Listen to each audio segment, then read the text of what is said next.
आगे लंकाया ईसाना घरवा गे बेटी नीरमल जाई साना पानी आगे आगे लंकाया ईसाना घरवा गे बेटी नीरमल जाई साना पानी आगे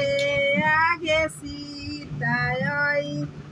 साना सुंदर गे बेटी रावण मारा ले जाओगे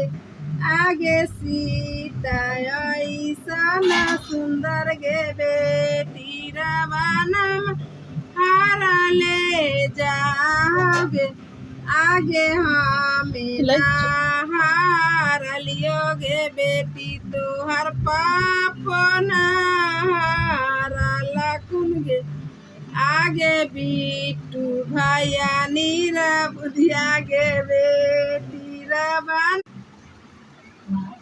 आगे बिट्टू भैया नीरा बुधिया गे बेटी रावण